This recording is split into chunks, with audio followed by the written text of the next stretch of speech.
The secret of my diversity. It's a caption that sounds interesting, but that's the kind of half-truth advertising sometimes teaches us. The whole truth is that I have no great secret to share and my diversity is very limited.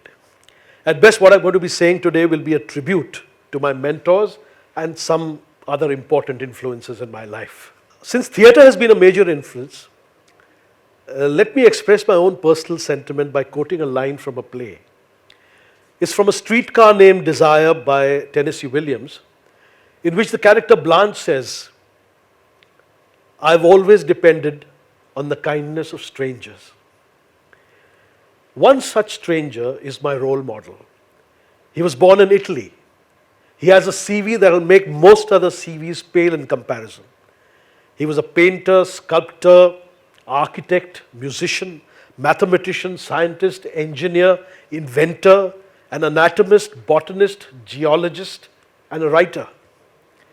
He conceptualized a helicopter and a calculator, though he lived in the 15th century. Two of his works, the Mona Lisa and the Last Supper, are among the most famous paintings of all time.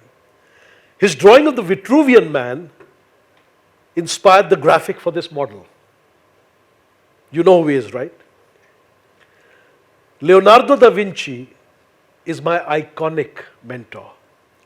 He was what is known as a polymath, that is, someone who is multifaceted and has a vast knowledge in many diverse subjects. The concept of a polymath thrived during the Renaissance in Europe based on the belief that people must enhance their knowledge to the maximum extent possible in as many subjects as possible in both the arts and the sciences. Since it's extremely difficult to achieve excellence in multiple fields, the word polymath also has a slightly unflattering connotation as a jack of all trades and a master of none.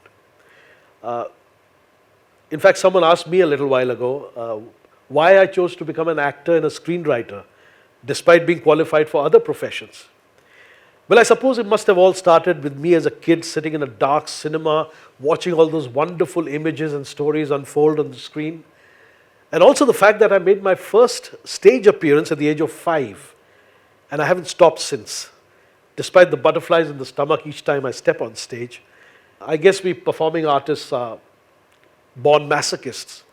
Incidentally, my first starring role was in the 3rd standard at the St. Francis de Sales School in Nagpur, in a play called The Real Princess.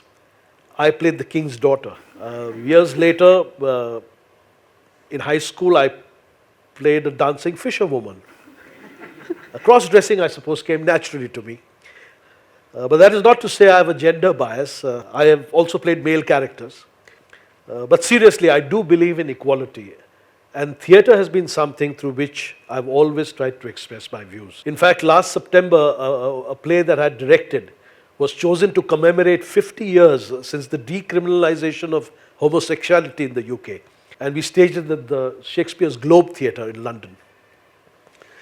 But coming back to life in school, since even the Battle of Waterloo was won on the playing fields of Eton, why is it that some students emerge more equal than others when it comes to extracurricular activities like sports, music, drama, and public speaking?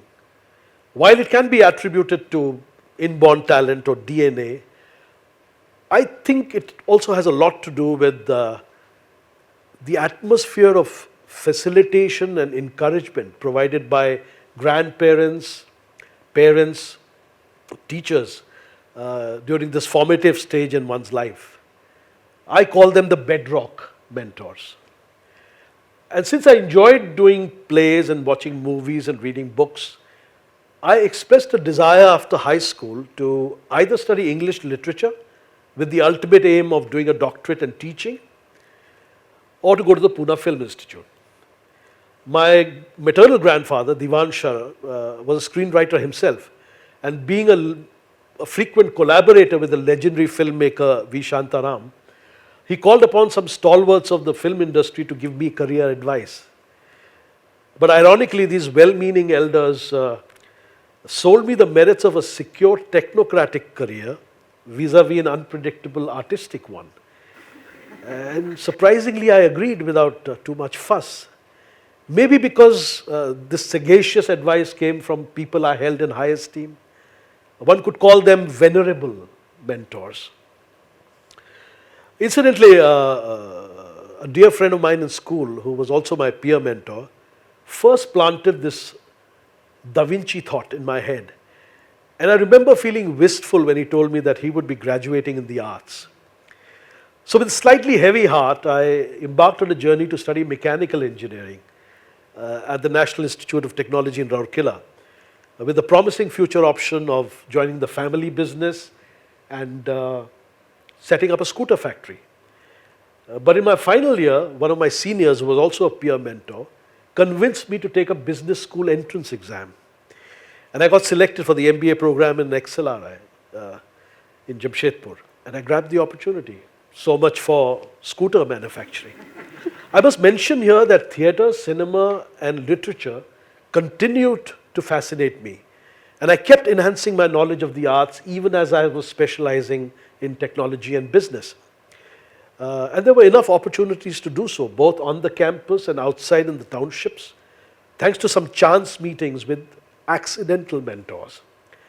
And I was fortunate in this because I do believe that the humanities must be high on all educational agendas if we are to equip young people for the economies of the future.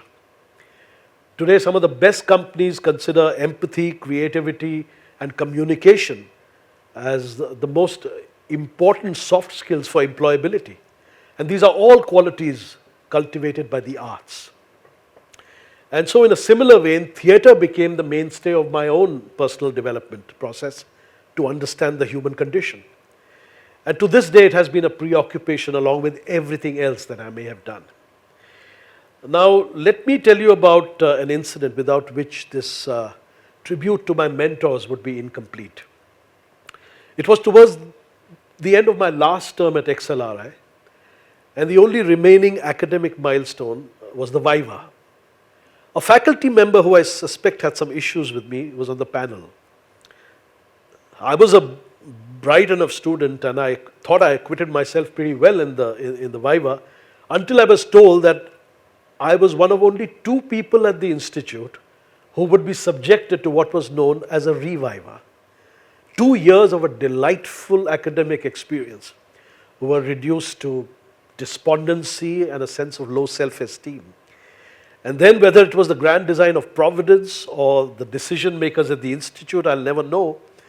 But the Reviva panel consisted of a meek faculty member of the production department, the dean of XLRI, who was a Jesuit priest, and Professor Baldev Sharma, who was a legend in the field of organizational behavior, who incidentally was a great admirer of my work on stage. So the production professor asked me about the functions of the DGS&D, that is the Directorate General of Supplies and Disposal, which used to be the centralized procurement division of the government of India. I know that now, but then, so nervous as I already was, this time I really genuinely messed up the Viva. I just completely blanked out. And then I stuttered and said that it has something to do with salvage and reclamation, which obviously was a ridiculous answer. So we had a stunned panel for a moment, and then came the good-natured laugh of Professor Sharma, and he said, "Akash, you've always had a great sense of humor. In a way, you're right. It has something to do with salvage and reclamation." What? Now it was my turn to get stumped. And for some reason, the others on the panel thought it prudent not to disagree with his cryptic comment. So the rest of the Viva went in a blur, and when the verdict came out that I had passed, it came with a remark which said, "Weakness, none observed." Now this could well be a case study about a resentful supervisor, a subordinate struggling for approval, and an empathetic boss who believes that despite the failings, there is potential in every human being. But another reason why I mentioned this episode is because it exemplifies an ethics debate in society and organization. Was Dr. Baldev Sharma morally right in showing grace and letting me get away with my moment of incompetence? I leave that for you to judge. But for me, he will always remain what I've termed as the artful mentor. And then after my MBA, I moved to Bombay and joined Tata Motors. I worked there for 8 years, reporting to some of the finest corporate heads in the Tata Group. And they were my first vocational mentors, paternalistic in their management style. Meanwhile, I had already made inroads into the Bombay theatre scene. And soon I met Satyadev Dubey, one of the best theatre gurus in the country, who took me under his wing. And he was a game-changing mentor for me. This was around the time that Jennifer and Shashi Kapoor built the Prithvi Theatre, which became my second home, as it were. I got drawn into a spate of frenetic theatre activity that consumed many hours a day. But it was all purely a labor of love. In fact, in all these years, after nearly 1,000 performances on stage in India and abroad, I've hardly ever earned any money from the theatre. Eventually, my work in the theatre did lead to assignments in films and television. And I got a chance to work with creative vocational mentors, the who's who of the film industry. And this sort of fulfilled my early schoolboy aspiration of being in the movies, though it was without the formal education at the Pune Film Institute. And parallelly, I also took a part-time sabbatical for my MPhil and PhD and became an adjunct faculty member at the Tata Institute of Social Sciences. And this also sort of fulfilled my foremost aspiration of doing a doctorate in teaching, though it wasn't in English literature. Like I tell people in my vocational counseling sessions, be very careful about what you want, because you might get it. Frankly, I believe I've had all these diverse experiences because of a series of lucky accidents. Much like what Lewis Carroll wrote in Alice's Adventures in Wonderland, that if you don't know where you're going, any road will get you there. Of course, down this road, there were opportunities that I availed of. To quote Shakespeare, there is a tide in the affairs of men, which taken at the flood leads on to fortune. And we must take the current when it serves, or lose our ventures. But having said this, there is one guiding principle that I believe in, that the ideal vocation is one where you get to do something that A, you passionately want to do, and B, that you're very good at doing. It's a combination of both these factors. It's what they call jugalbandi in Indian classical music. And it goes beyond what Walt Disney said, that if you can dream it, you can do it, but only if you're good enough to do it. And in the end, you need to be blessed with the right mentors. They are the angels who give you wings. Thank you. This is the first time I'm making this presentation. It's part of a research project that I'm involved in. And I call this model mentor morphosis. Thank you very much, ladies and gentlemen.